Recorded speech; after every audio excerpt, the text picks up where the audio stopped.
Welcome back to A People's Guide to Publishing. I'm Joe Beal, the founder and CEO of Microcosm Publishing and Distribution. I'm also the author of A People's Guide to Publishing, which distills what I've learned from selling millions of books over the past 25 years. I'm Ellie Blue. I'm the editorial and marketing director here at Microcosm. We are an independent mid-list publisher based in Portland, Oregon. We have 14 employees, over 650 titles in print with 20 to 40 new books per year, and we distribute thousands of titles from other publishers. We started this podcast so that we can share what we've learned with newer publishers so that you can learn from our mistakes. Or perhaps you just want to better understand the publishing industry. This week, we're talking about Sidelines. So, what's a sideline? A sideline is any item that is not a book that a publisher produces. And sells? Hopefully. On a good day. What kind of sidelines do we have at Microcosm? We have greeting cards. We have postcards. We have posters. We have stickers. We have patches. We have buttons. We have t-shirts, and how am I going to hold on to the strawberry? We do not sell produce. We sadly do not sell produce. We, for a time, sold chocolate bars. We had a wide variety, let's say. We have movies. We have, just a multitude of non-book-shaped objects. Oh, we have decks now. That's true. Our very first deck just came out. Mm-hmm. Yeah. It's a good example. And so, what's the point of Sidelines? Well, partly, it's fun. You can, come up with an idea for a sticker, and then a week later you can have that sticker, and then people will come to your website, and they'll be like, I'll pay $1 for that sticker. Heck yeah! Mm-hmm. I mean, that's fun. And you can, express yourself in immediate ways, whereas with a book, you can express yourself with more nuance, but it takes 2 years. Or more. That's, the creative reason for Sidelines. Yeah. And so, when we have an idea, we can make an enamel, and it... Oh, yeah, we have enamel pins also. It emboldens that idea. It makes it... It's a way to affect culture and communicate things in a way where, you don't necessarily need a whole book, or maybe the pin helps people to really get the idea across. Sometimes like that. But there's also a business reason for Sidelines. Mm-hmm. Can you talk about that when you're done with your iced tea? Never. So, part of it is... Those kinds of things fit into a different type of store than book-shaped objects do, And in other cases, sometimes those objects allow your book-shaped objects to follow them into that same store because the customer wouldn't place an order just for books, but they will for enamels and t-shirts, and then they'll start to tread into books. When I first started at Microcosm, you described Sidelines to me as our bread and butter. Is that still true? Yeah. I mean, so the difference is when you make a book, for us, that is a 5-figure investment. It's on average $20,000 per book is what it costs us to make it. Versus when you make a sideline, a sticker costs us about $25 to make, and that's to make how many? I mean, to bring it to market. Oh, okay, got it. And so it's just a much lower bar, so you can assess interest in something. You can assess how your audience receives something. And similarly, an enamel is hundreds of dollars. A t-shirt is $1,000. Etc. And so it's not quite the level of risk.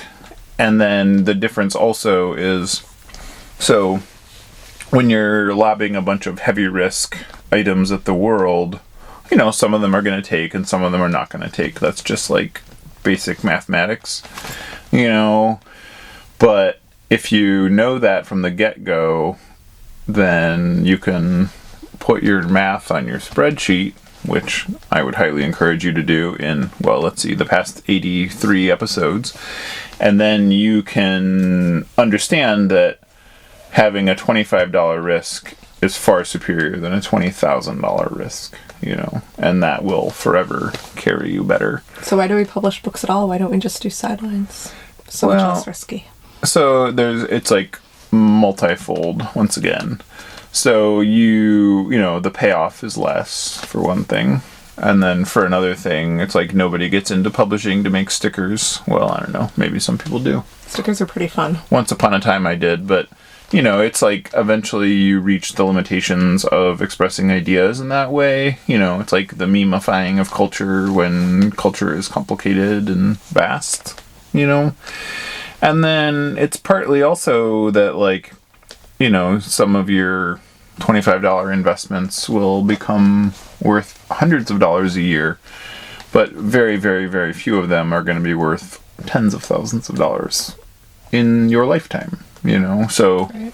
You really need to, like, playing both ends of the field will help you. Diversifying. Mm-hmm. Yeah. And that's also good. I mean, it's just good in every way. Like, honestly, the more things you have that sort of, like, tell your story of your publishing company, or even that tell the story of a particular book, the better off you are. And, like, that really shows, especially, like, you can kind of see it in action when you table an event, which will happen again one day. Which we have done a lot in the past. 2022, here we come. But like, if you have an event and you can, like, kind of see if you have 3 books on your table, you're not going to sell that many books. But if you have 3 books and 3 stickers and a t-shirt, and if you just have, like, more choices at more price points, people will not only buy more, but they'll, like, buy the book and the sticker. And also, when you run out of change, which really always happens at an event, then if someone buys a $16 book with a $20, you can be like, I can give it to you for $15, or you can get 4 stickers, and they'll almost always choose the 4 stickers. People love them. They want 4 stickers more than they want a discount. So that's a tip for free. And the other thing is, when you make more stuff, that results in you just having far more opportunities for people to discover you in the world. Discoverability is so key. And I feel like that is the thing that you really can't put a value on, because, it took me years to really think about this, but then I was like we've probably printed our website on literally millions of items. And if we hadn't made Sideline, I guess we have, because we've made millions of books, but we've probably printed it on now tens of millions of items because of all of the, hundreds at a time Sidelines, versus everything else. And just the simple fact of, like, however many people are like, oh, that's a thing, I'm going to go to that website and check it out, and then, oh, they have all this other stuff, like, that's the thing that really ties it all together. Like, that's the thing that really makes it the bread and butter, because it eventually sends people who have a passing interest to develop a more refined interest in what you do. One last question. So when you go to any kind of event, if it's a publishing event, people have lots of Sidelines, but they're not selling them, they're giving them away. Well, that's because they don't have a mechanism for sale. Wait, that's not a question? Well, yeah, I didn't ask my question yet. Okay, I'll interrupt you before you do. Why is it better to make Sidelines to sell than it is to make Schwag to give away? Depends what your strategy is. Fair enough. Neither one is better. It's not necessarily. I think it's better. Well, first of all, the Schwag is usually, like, made in China crap. It's true. No offense to China, but, like, the, like, disposable thing that is, like, thumb drive or whatever. Yeah. It's, like, not even that good of a thing. I guess, right, and that's what you run into so often, is if somebody is making something that is solely for promotional purposes for free, yes, it tends to be low quality. But also, like, a lot of publishers make stickers, but the sticker only exists to promote their publishing house. It doesn't provide, like, value to the consumer. Right, it doesn't express an idea. It's, like, much more likely to get used and seen by more people and valued, A, if it has value to you, to the reader, and also B, if, like, honestly, yeah, if somebody pays $1 for a sticker, they're much more likely to, like, think carefully about what they'll put it on and display it than they are if they're just like, oh, this thing I got handed. Yeah, and the way back in the olden days, I really, like, we used to sell stickers for 50 cents a piece, and I really thought of that as, like, really adding up, whereas nowadays they're a whopping $1. Who's got that kind of money? But I don't think of it as like the purpose of it being that dollar. I think the purpose of it as opening doors. Right. That's true. And it's like marketing that pays for itself, which is the best kind of marketing. Right. Yeah.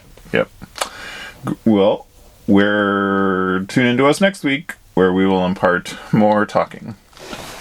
Thanks for joining us once again. Please send your questions to podcast@microcosmpublishing.com so we can answer them on future episodes. And please give us 5 stars on iTunes and everywhere else that podcasts are reviewed. You can find us on the internet at microcosm.pub. On Twitter at Microcosm. On Facebook at Microcosm Publishing. On Instagram at Microcosm_pub. And here in Portland, Oregon on North Williams Avenue. Thank you so much. Have a wonderful week.